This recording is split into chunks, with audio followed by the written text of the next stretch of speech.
जब आदित्य नाव को धन्यवाद कहने वापस गया तो नाव गायब थी, लेकिन वहां एक ऐसा संदेश मिला जिसने उसे रुला दिया।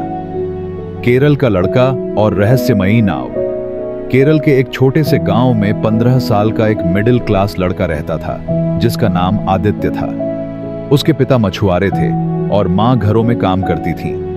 घर की हालत अच्छी नहीं थी, लेकिन आदित्य के सपने बहुत बड़े थे। एक दिन स्कूल से लौटते समय उसने नदी किनारे एक पुरानी लकड़ी की नाव देखी। वह नाव सालों से वहीं पड़ी थी। गांव वाले कहते थे कि वह नाव अशुभ है, इसलिए कोई उसके पास नहीं जाता था। आदित्य को यह बात अजीब लगी। अगले दिन वह फिर वहां गया।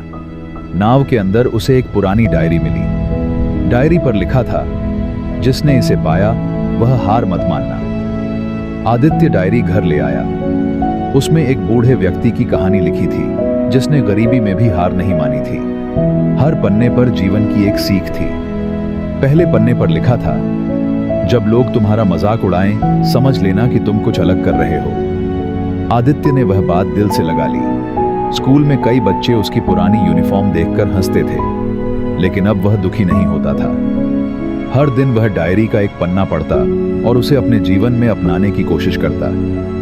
कुछ महीनों बाद उसने गांव के बच्चों को मुफ्त में पढ़ाना शुरू किया।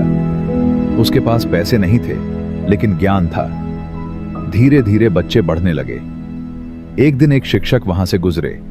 उन्होंने देखा कि एक छोटा लड़का बिना किसी फीस के बच्चों को पढ़ा रहा है। शिक्षक बहुत प्रभावित हुए। उन्होंने आदित्य की पढ़ाई का खर्च उठाने का फैसला किया। अब आदित्य पहले से ज्यादा मेहनत करने लगा। साल बीतते गए। एक दिन उसे राज्य स्तरीय छात्रवृत्ति परीक्षा में पहला स्थान मिला। पूरा गांव हैरान था। जो लोग कभी उसका मजाक उड़ाते थे, वही आज उसकी तारीफ कर रहे थे। लेकिन कहानी यहीं खत्म नहीं होती। छात्रवृत्ति मिलने के बाद आदित्य फिर उसी नदी किनारे गया। वह उस नाव को धन्यवाद कहना चाहता था, लेकिन जब वह वहां पहुंचा तो नाव गायब थी। उसने पूरे किनारे पर खोजा, लेकिन नाव कहीं नहीं मिली। सिर्फ एक कागज का टुकड़ा पड़ा था। उस पर लिखा था, नाव कभी जादुई नहीं थी, जादू तुम्हारे अंदर था। नाव ने सिर्फ तुम्हें खुद पर भरोसा करना सिखाया। आदित्य की आंखों में आंसू आ गए। उसे समझ आ गया कि सफलता किसी चमत्कार से नहीं मिलती। सफलता तब मिलती है जब एक साधारण मिडिल क्लास लड़का कठिन परिस्थितियों में भी अपने सपनों को छोड़ता नहीं। आज आदित्य एक बड़ा शिक्षक है और हजारों गरीब बच्चों की मदद करता है। और जब भी कोई उससे सफलता का राज पूछता है, वह मुस्कुराकर कहता है, मेरी जिंदगी बदलने वाली चीज कोई जादुई नाव नहीं थी, बल्कि खुद पर विश्वास था। सीख: गरीबी आपकी शुरुआत तय कर सकती है, लेकिन आपका अंत नहीं निर्णय है।